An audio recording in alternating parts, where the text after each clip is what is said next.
हमारी फिल्म भूमध्यरेखीय क्षेत्र के एक द्वीप पर शुरू होती है। इसमें डायनासोर के जीन विकसित करने के लिए एक प्रयोगशाला है और हम उनमें से एक डॉक्टर को देखते हैं जो एक डायनासोर का नमूना लेने के लिए अंदर था। और जब वह उस कमरे से बाहर निकलता है जहां डायनासोर है, तो दरवाजे में अचानक खराबी आ जाती है। और जब पूरी प्रयोगशाला में खतरे की घंटी बजती है और सभी डॉक्टर उसमें से बाहर निकलते हैं और बाहरी प्रयोगशाला का दरवाजा बंद होने के बाद उन्हें पता चलता है कि इसमें एक डॉक्टर है। और जब उसका सहयोगी उसे छोड़ देता है तो वह अचानक खड़ा हो जाता है और यह पता लगाने के बाद चौंक जाता है कि एक डायनासोर है जो विकास कैप्सूल से बाहर आया और दूसरे से जीवन में वापस आया और अपने सहयोगी के पीछे खड़ा हो गया। और कुछ क्षणों के बाद डायनासोर को डॉक्टर ने खा लिया और तब से अमेरिकी सरकार ने इस द्वीप पर जाने के लिए किसी भी सीमा को मना कर दिया। घटना के 18 साल बाद हम क्रेप्स नाम की एक दवा कंपनी के प्रबंधक और उसके साथ जोरा नामक विशेष अभियानों में एक पूर्व अधिकारी, और हम जानते हैं कि क्रेप्स एक गुप्त मिशन पर काम करने की सोच रहा है और उस द्वीप पर जाना चाहता है जहां डायनासोर हैं। और क्योंकि उसे डायनासोर से 3 रक्त के नमूने लेने की जरूरत है जो उसे उसके द्वारा किए गए उपचार को विकसित करने में मदद करेगा, लेकिन जूरा ने यहाँ जाने से इनकार कर दिया। खासकर जब मैंने 18 साल पहले हुई घटना के बारे में पढ़ा और क्रेप्स उसे मिशन में मदद करने के लिए मनाने के लिए पसंद करते हैं। कुछ हद तक वह सहमत हो जाती है और निश्चित रूप से जब उसने उसे बताया कि वह उसे एक बड़ा इनाम देगा तो वह अपना शेष जीवन समृद्ध जिएगी। हेनरी से मिलने के लिए डायनासोर संग्रहालय जाता है जो डायनासोर में एक विशेषज्ञ है, और क्रेप्स द्वारा पहले इसके बारे में बात करने के बाद वह मिशन को जानता है और हेनरी उन्हें समझाता है कि उसने उन्हें 3 रक्त ड्रा इंजेक्शन दिए और यह उनके मिशन में उनका उपयोग करना है, जो यह है कि वे 3 अलग अलग प्रकार के डायनासोर, समुद्री डायनासोर, डायनासोर और डायनासोर जो पौधे खाते हैं और डायनासोर जो मांस खाते हैं। और हेनरी चौंक जाता है जब वह जानता है कि वह उनके साथ मिशन पर जाएगा, और ऐसा इसलिए है क्योंकि उसने सोचा था कि वह उन्हें केवल रक्त खींचने के लिए इंजेक्शन देगा। और निश्चित रूप से वह पहले मना कर देता है, और ऐसा इसलिए है क्योंकि प्रयोग खतरनाक होगा, लेकिन वह उसे उनके साथ जाने के लिए झूठा मना सकती है। और ऐसा इसलिए है क्योंकि यह पहली बार होगा जब वह प्रकृति पर उसके सामने एक डायनासोर को देखेगा, और क्योंकि हेनरी बेकन डायनासोर के बारे में भावुक है इसलिए वह उनके साथ जाने के लिए सहमत है। और क्योंकि मिशन गुप्त है, क्रेप्स बाकी टीम के साथ डंकिन जाते हैं, और अगर उन पर हमला किया जाता है तो उन्हें डायनासोर से बचाना महत्वपूर्ण होगा। और ऐसा इसलिए है क्योंकि क्रेप्स किसी भी गार्डिंग कंपनियों का उपयोग करने में सक्षम नहीं होंगे, खासकर सरकार के फैसले के बाद किसी को भी वहां जाने से रोकने के लिए। सबसे पहले डंकिन बेकन उसके साथ सहमत नहीं है क्योंकि यह उनके जीवन के लिए खतरनाक है, इसलिए वह अपनी विधि का झूठा उपयोग करना शुरू कर देती है और उसे उकसाना शुरू कर देती है और उसे बताती है कि अगर वह उनके साथ नहीं मिलता है तो वह उन्हें डायनासोर से बचाने में सक्षम होगा यदि वह कायर है। और क्रेप्स डंकिन को बहकाने के लिए पैसे का उपयोग करना शुरू कर देता है और वह सहमत है। और वह उन्हें बताता है कि वह अपने दोस्त बॉबी को में मदद करने के लिए अपने साथ ले जाएगा, और वह शर्त लगाता है कि वे उसकी नाव में जाएं। और समूह डायनासोर के द्वीप की ओर बढ़ना शुरू कर देता है। और इस समय हम एक परिवार को महासागर में एक क्रूज बनाते हुए देखते हैं, और हम पिता रॉबिन को देखते हैं जो अपनी छोटी बेटी एलिजा से बात करते हैं, और थोड़ी देर बाद उनकी सबसे बड़ी बेटी टेरेसा और उसका प्रेमी गेवियर बाहर आते हैं, और आप देखते हैं कि टेरेसा के पंख समुद्र से बाहर आ रहे हैं, और वह सोचती है कि वह एक बड़ी व्हेल है, लेकिन उन्हें पता चलता है कि प्राणी के पास नीले जानवरों के विपरीत नारंगी पंख हैं। और जब प्राणी उनके करीब आता है तो उन्हें पता चलता है कि यह समुद्री डायनासोर है, और जो सफल होता है वह नाव को उनके साथ मोड़ रहा है, और डायनासोर से दूर जाने की कोशिश करने के बाद वे नाव के ऊपर बस सकते हैं। और रॉबिन रेडियो के माध्यम से अपना संकट संकेत भेजना शुरू कर देता है और जो इसे प्राप्त करता है वह नाव है जिस पर क्रेब्स टीम है और नाव उनसे कुछ मील दूर है और उन्हें झूठा बताते हुए कि वे इस परिवार को बचाने के लिए अपनी दिशा बदल रहे हैं, लेकिन क्रेब्स ने उनकी दिशा बदलने से इनकार कर दिया। उन्हें बताया कि मदद के लिए कॉल करने वाली कोई भी नाव उनके पास जाएगी और अंत में डंकन उनकी दिशा बदलने और उनके पास जाने का फैसला करता है। और हम परिवार और उन लोगों के पास वापस जाते हैं जो किसी भी बचाव दल के उनके पास आने की प्रतीक्षा कर रहे हैं। और जब फादर रॉबिन नाव को हवा में मदद के लिए शामरुख से टकराते हुए देखते हैं और बचाव अभियान खत्म होने के बाद क्रेब्स रॉबिन को बताता है कि वे एक उष्णकटिबंधीय द्वीप पर जा रहे हैं क्योंकि वे वहां से कुछ चीजें प्राप्त करेंगे और वे फिर से वापस आएंगे और रॉबिन और उसके परिवार के लिए उनके साथ जाने के लिए सहमत होने के अलावा कोई रास्ता नहीं है और यह उनकी नाव पलटने के बाद है। भूनने के बाद समुद्री डायनासोर को नाव के करीब तैरते हुए देखा जाता है। वे अपनी जरूरत के 3 नमूनों में से पहले को इकट्ठा करने के अवसर का लाभ उठाने का फैसला करते हैं, इसलिए वे डायनासोर पर डायनासोर को मारने के लिए खून खींचने के लिए एक हथियार तैयार करते हैं और इस हद तक एक एहसान के साथ कि डायनासोर उनके करीब है और वह उसे मारने में सक्षम है और वह डायनासोर से खून खींचने के लिए इंजेक्शन पसंद करती है और फिर वह हवा में उड़ती है और उसे पकड़ लेती है और टीम खुश होगी कि वे पहले नमूने तक पहुंचने में सक्षम थे जिसकी उन्हें आवश्यकता थी। हेनरी तब जोरा से बात करता है जो उसे बताता है कि क्रेब्स ये नमूने लेगा। वह अपनी दवाएं सभी लोगों के लिए नहीं छोड़ेगा, वह उन्हें केवल अमीरों के लिए रखेगा। लेकिन उसे झूठा जवाब दे कि इससे उसे कोई फर्क नहीं पड़ता। महत्वपूर्ण बात यह है कि मिशन समाप्त हो गया है और केवल पैसे ले लो। फिर टीम पानी में उनके चारों ओर घूमते हुए बहुत सारे पंखों को नोटिस करती है और बॉबी उन पर शूटिंग शुरू कर देता है और यह डायनासोर को उकसाता है जो बॉबी पर हमला करने के लिए पानी से बाहर आते हैं और उसे खा जाते हैं।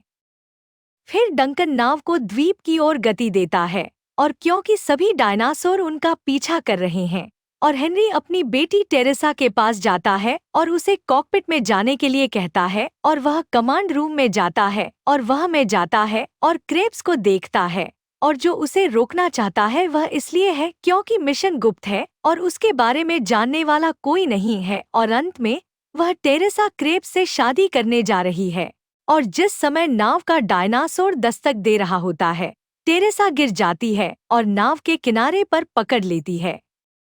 वह क्रेब्स से उसकी मदद करने के लिए कहती है लेकिन क्रेब्स हिलता नहीं है और बिशप अपनी बेटी रॉबिन को दिखाता है क्योंकि वह पानी में गिरती है और परमिस गैविर खुद और उसे बचाने के लिए उसे देखता है और रॉबिन और एलिजा को ग्रिल करने के बाद खुद को नाव से बाहर फेंक देता है और डायनासोर द्वारा चट्टानों में उसे मारना शुरू करने के बाद पूरी टीम पानी में कूदना शुरू कर देती है और डंकन द्वीप को देखने के लिए नाव चालक को कुछ हद तक पसंद करता है।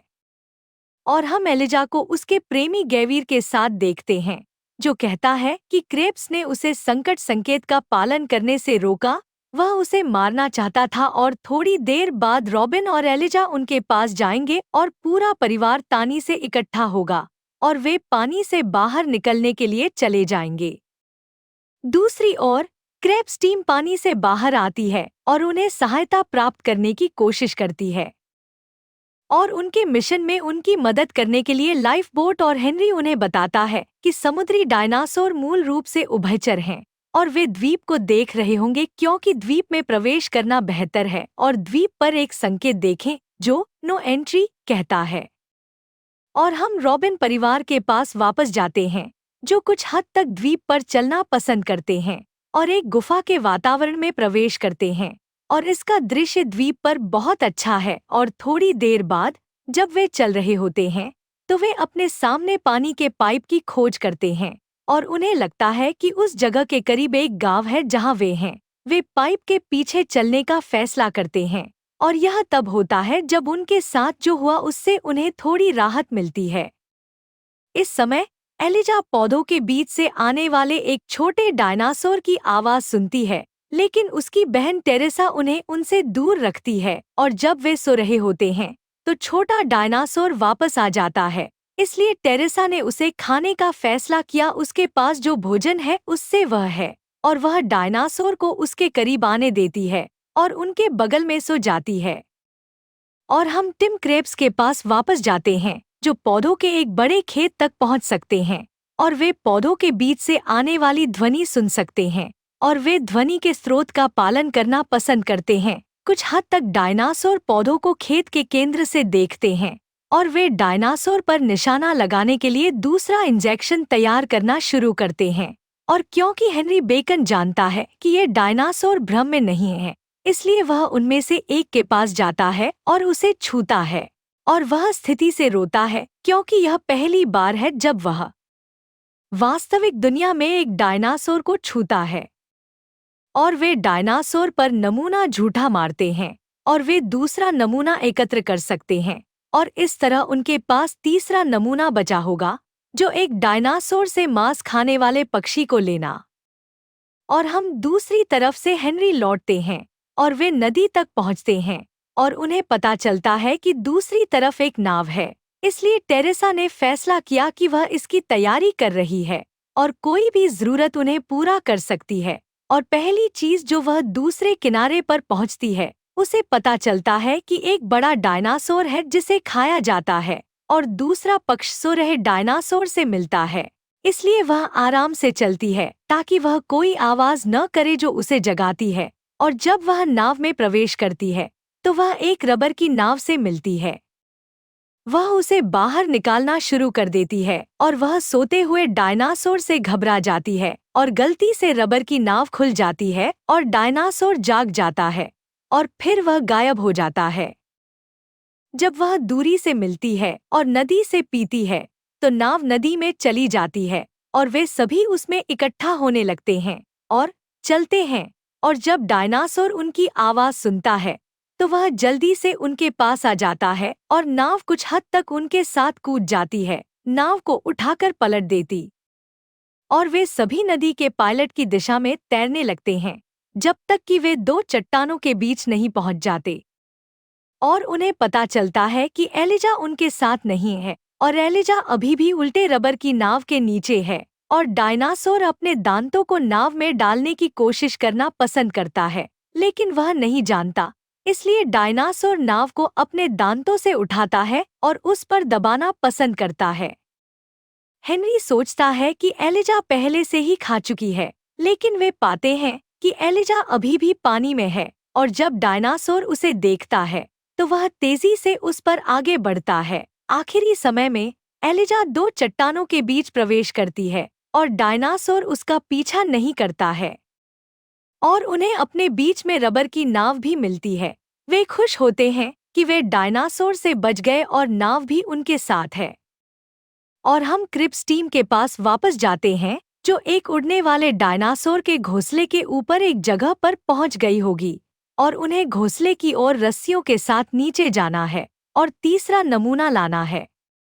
हेनरी डायनासोर के घोंसले की जगह पर नीचे जाता है, जो अंडों से भरा होता है, और हेनरी डायनासोर के अंडों का अगला नमूना खींचना शुरू कर देता है। लेकिन माँ डायनासोर घोंसले में उनकी उपस्थिति को नोटिस करती है और उन पर हमला करना शुरू कर देती है, और डंकन रस्सियों को दूसरे से ऊपर खींचने की कोशिश करता है। लेकिन जब हेनरी घोंसले से बाहर आता है तो डायनासोर रस्सी को हिलाता है, इसलिए हेनरी पहाड़ से गिर जाता है। लेकिन सौभाग्य से उसके लिए वह पेड़ों पर गिरता है, और फिर वह पानी में नीचे चला जाता है। और जब माँ डायनासोर शांत हो जाती है तो बाकी टीम पानी में उतर जाती है, और वे तीसरा नमूना बैग में डाल देते हैं और वापस आने के लिए तैयार हो जाते हैं। इस समय हेनरी का परिवार पंक्तिबद्ध होगा। वे पंक्तिबद्ध होंगे जब तक कि वे पुरानी प्रयोगशाला स्थल तक नहीं पहुंच जाते, इसलिए वे नाव छोड़ देते हैं और प्रयोगशाला में प्रवेश करते हैं।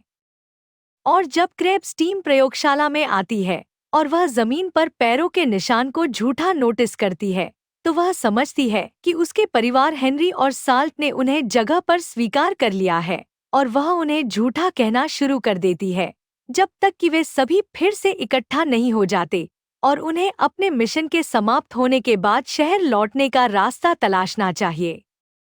और पहली बार जब टेरेसा क्रेप्स उसे उस पर हमला करते हुए देखती है तो वह उस पर आरोप लगाती है कि वह उसे मारना चाहती है, और ऐसा इसलिए है क्योंकि उसने नाव में गिरने से पहले उसे बचा लिया था, लेकिन क्रेप्स उसके साथ एक बंदूक पकड़े हुए है और उस पर झूठ बोलने का आरोप लगा रहा है और हथकड़ी के साथ अपने हाथ में नमूने वाले बैग को बांध रहा है और उन्हें तब तक शांत रहने के लिए कह रहा है जब तक कि हेलीकॉप्टर नहीं आता और उन सभी को यहाँ से ले जाता है। जब वे बात कर रहे थे, बिजली पूरी प्रयोगशाला में काम कर रही थी, और ऐसा इसलिए है क्योंकि जनरेटर लैला के सेंसर के साथ काम कर रहा है और यह वह जगह है जहां डायनासोर उस जगह इकट्ठा होते हैं जहां कोई रोशनी नहीं होती है। इसलिए रॉबिन और उसका परिवार सुपरमार्केट में भाग जाते हैं और क्रेप्स और हेनरी प्रयोगशाला के वातावरण में ही भाग जाते हैं और एक डायनासोर वेंटिलेशन ओपनर के माध्यम से सुपरमार्केट के वातावरण में प्रवेश कर सकता है। और एलिजा ने देखा कि छोटा डायनासोर उनके पास आ गया था, इसलिए वह उसे जवाब देने गई और फिर डायनासोर सुपरमार्केट में प्रवेश करता है। जब एलिजा रेफ्रिजरेटर में प्रवेश करती है तो कपड़े मलाईदार होते हैं। जब डायनासोर रेफ्रिजरेटर के करीब होता है तो एलिजा डायनासोर को देखने के लिए रेफ्रिजरेटर लैंप को कवर करती है और रॉबिन डायनासोर को विचलित करने के लिए अपने बॉक्स को फेंक देता है। इसलिए एलिजा तानी को छोड़ देती है और अपने परिवार के पास जाती है और रॉबिन नोटिस करता है कि उसके पास एक निगल है, इसलिए वह अपने परिवार को ले जाता है और उसमें प्रवेश करता है। दूसरी ओर हेनरी और क्रेप्स ने नोटिस किया कि प्रयोगशाला में सुरंगें भी हैं और जब वे सुरंगों के नक्शे का पालन करते हैं तो वे पाते हैं कि वे एक आपातकालीन स्थान पर पहुंचते हैं और इसके अंत में एक लाइफ बोट। और जब हेलीकॉप्टर आता है, डंकन हेनरी से हेलीकॉप्टर को आकर्षित करने की कोशिश करने के लिए कहता है और वह जवाब देता है रॉबिन और उसका परिवार। और प्रयोगशाला के बाहर आप झूठे और क्रेप्स बाहर एक डायनासोर से एक कार के नीचे छिप जाएंगे। जब डायनासोर उनसे थोड़ा दूर होगा, क्रेप्स कार के नीचे से बाहर आएंगे और कार चलाई जाएगी और इसे जंगल में झूठा छिपाया जाएगा और डायनासोर गलियारों में रॉबिन की कैद की आवाज सुनेगा, इसलिए यह सिंक खोल देगा और अपने वायुमंडल में प्रवेश करेगा और यह झूठा बाहर जाएगा और डायनासोर को देखेगा और गलियारों से नीचे जाएगा। उस समय हेनरी टॉवर पर खड़ा होता है और शामरोक को हवा में मदद के लिए मारता है ताकि हेलीकॉप्टर उसे देख ले और उसे छोड़ दे, लेकिन हेलीकॉप्टर के उसे छोड़ने से पहले एक विशाल डायनासोर और हेलीकॉप्टर के कंकाल दिखाई देते हैं और उसे नष्ट कर देते हैं। इसलिए हेनरी जल्दी से डंकिन लौट आता है और बेकन भी गलियारों में रॉबिन के परिवार की आवाज सुनता है, इसलिए वे उनके पास नीचे जाते हैं। जब वे मिलते हैं तो डंकन उन्हें समझाता है कि इसमें गलियारे उन्हें लाइफ बोट तक ले जाएंगे जिसका वे उपयोग कर सकते हैं और द्वीप से बच सकते हैं। और जब वे आगे बढ़ने लगते हैं और जब वे झूठे होते हैं तो वे अपने साथ गलियारों को भी स्थानांतरित करते हैं और जब वे उन तक पहुंचते हैं तो वे उस डायनासोर को गोली मार देते हैं जिसे बेकन ने उन्हें देखा था और उसे मार डाला और फिर वे सभी उस द्वार पर पहुंचते हैं जो उन्हें नाव तक ले जाएगा, लेकिन यह बंद है और जब वे इससे बाहर निकलने की कोशिश करते हैं तो वे नहीं जानते। और जब गलियारे खोले जाते हैं और उसमें एक डायनासोर होता है जो उन्हें इससे बाहर निकालने की कोशिश करता है, तो एलिजा जल्दी से लोहे के बीच से बाहर आती है और कंट्रोल पैनल में जाती है। वह उसे खोलने के लिए गेट खोलती है। वह एक विशाल डायनासोर के उसके पास आने से हैरान है और क्रेप्स जिस कार में सवार है उसकी आवाज के कारण डायनासोर उसकी ओर मुड़ता है और गाड़ी और क्रेप्स के कंकाल को रोकता है जो उसके हाथ से गिर जाता है और एलिजा गेट खोलने में सक्षम होती है और वे सभी उससे बाहर निकल जाते हैं और दूसरा डायनासोर उन्हें नीचे उतारने के लिए नियत है और उन पर हमला करने से पहले वे उस पर गेट बंद करने में सक्षम होते हैं और समूह नाव की ओर बढ़ना शुरू कर देता है। लेकिन वे पाते हैं कि नाव जिस क्रेन को पकड़ रही है वह काम नहीं कर रही है और उनके सामने कोई समाधान नहीं है सिवाय इसके कि वे क्रेन से टकराते हैं और पानी में गिर जाते हैं।